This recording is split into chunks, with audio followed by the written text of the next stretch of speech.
Hi, Rushrecap here. Today I am going to explain a movie called The Cured. Spoilers ahead, watch out and take care. In a bleak, dystopian future, Europe finds itself grappling with a catastrophic outbreak of a deadly virus known as the maize virus.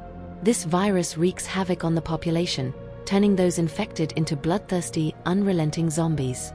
Governments across the continent mobilize swiftly to contain the spread of the disease. While most countries manage to impose effective measures, Ireland succumbs to the chaos, transforming into a land dominated by fear, destruction, and relentless hordes of infected individuals. Streets that were once bustling with life are now desolate, with abandoned cars, shattered windows, and eerie silence punctuated only by the occasional growl of the infected. Months pass, and amidst this seemingly hopeless scenario, scientists develop a cure.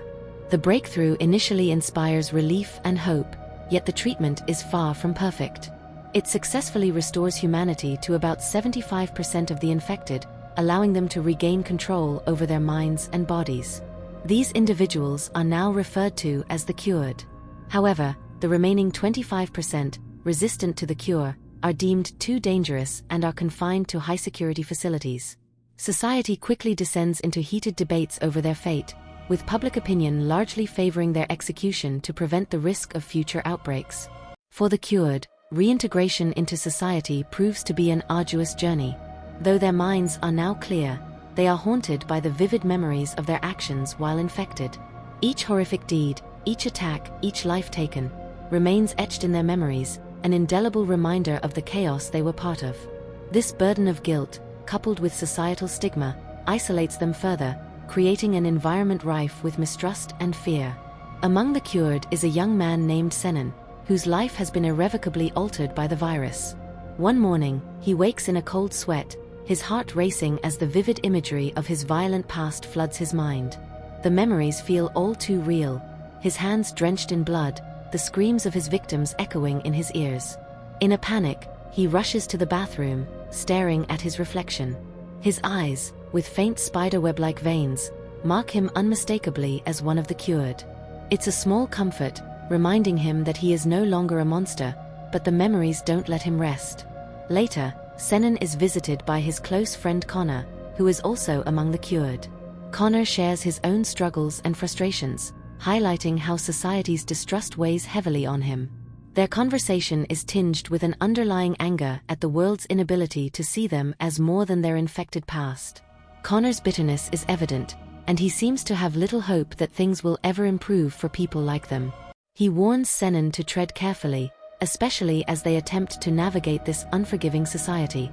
Senan attends a mandatory rehabilitation session led by Sergeant Cantor, a former soldier who himself was infected for several years before being cured. Cantor, a stern and hardened figure, opens up about his struggles with recurring nightmares and the psychological toll of remembering every act of violence committed while infected.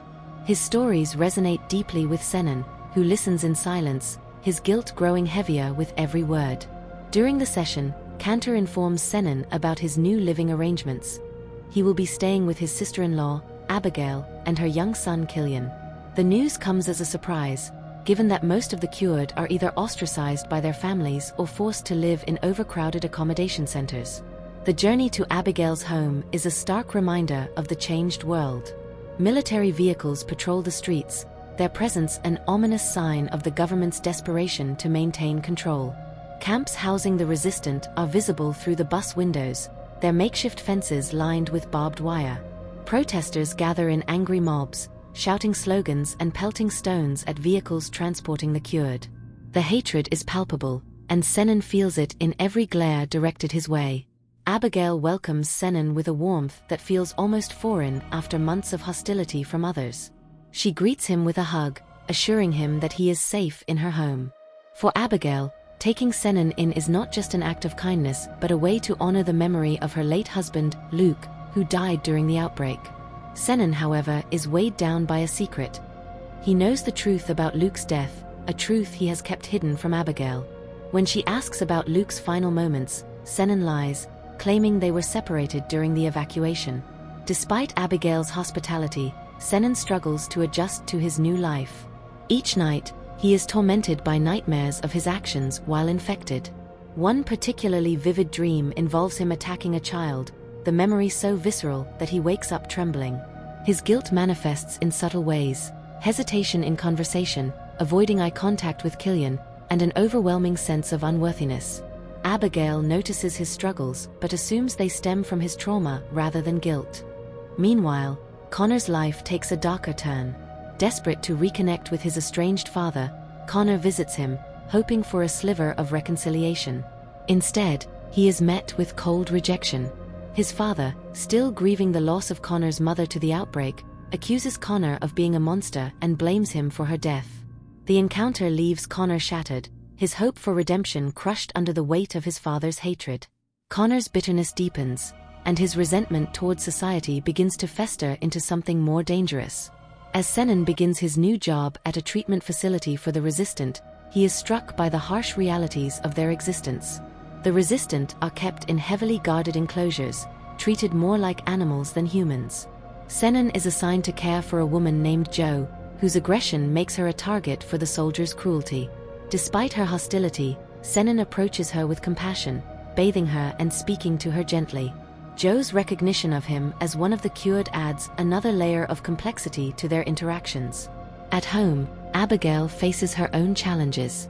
The community's judgment for allowing Senan to live with her is evident in the way parents avoid her at Killian's school. Their whispers and sidelong glances are a constant reminder of the stigma attached to the cured. Abigail, however, refuses to back down, determined to give Senan a chance to rebuild his life. Connor, on the other hand, becomes involved with a secret group of cured individuals who call themselves the Cured Alliance.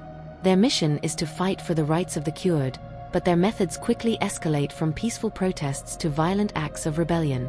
Connor, fueled by his growing anger, becomes one of their most vocal members, advocating for more aggressive measures. He tries to recruit Senan, who is hesitant to get involved but feels a lingering loyalty to his friend. The government's announcement of plans to euthanize all resistant individuals adds fuel to the fire. Public opinion is divided, with some supporting the decision as a necessary step to ensure safety, while others, including Dr. Joan, a prominent researcher, vehemently oppose it. Dr. Joan's televised plea for more time to develop a better cure sparks a heated debate, but her efforts are met with resistance from both the government and the public. Connor's involvement with the Cured Alliance takes a darker turn when their plans for sabotage lead to the accidental death of an innocent civilian. The incident makes headlines, and the Alliance is branded as a terrorist group. Senan, horrified by the consequences of their actions, confronts Connor, who dismisses his concerns and insists that their cause justifies the means. Their friendship begins to fracture under the weight of their differing morals. Abigail's suspicions about Senan's behavior grow as she notices his late-night disappearances and evasive answers. Determined to uncover the truth, she follows him one night and stumbles upon a meeting of the Cured Alliance. The revelation shakes her to her core, but her discovery puts her in danger. Alliance members confront her, demanding she hand over any evidence she has gathered. Abigail narrowly escapes, but the encounter leaves her shaken and questioning her decision to trust Senan. Connor, sensing that his hold over Senan is slipping, reveals a dark secret to Abigail, that Senan was responsible for Luke's death. The revelation devastates Abigail, who confronts Senan with the truth. Unable to deny it any longer, Senan confesses, explaining the circumstances but knowing it will never be enough to undo the pain he has caused. Abigail, heartbroken and betrayed, orders him to leave her home. As the government crackdown on the Cured Alliance intensifies, Senan finds himself at a crossroads. Connor's increasing recklessness and disregard for innocent lives make it clear that their paths have diverged. When Connor plans a large-scale attack to rescue the resistant, Senan reluctantly agrees to help, hoping to mitigate the potential harm. However, the mission goes awry when the facility is raided by soldiers, leading to a violent confrontation. Senan is captured but refuses to betray the Alliance, even under intense interrogation. In the final confrontation between Senan and Connor, the true extent of Connor's manipulative nature is revealed. Connor's willingness to sacrifice others to protect himself forces Senan to make a choice about where his loyalty lies. Ultimately, Senan decides to confront his past, seeking redemption not through violence but through accountability and a commitment to rebuilding trust. As we reach the end of this gripping story, we're left with a haunting question. Can the sins of our past truly be forgiven, or do they forever define who we are? The Cured challenges us to reflect on the complexities of redemption, the weight of guilt, and the resilience of the human spirit. It's a story not just of survival, but of seeking humanity in a world that fears what it doesn't understand. Thank you for joining us on this deep dive into The Cured. If this recap intrigued you, be sure to like, comment, and subscribe to Rushrecap for more explorations of thought-provoking films and series. Let us know in the comments your thoughts on this story. Do you think The Cured deserved a second chance? Until next time, stay curious and keep exploring the stories that challenge our perspectives.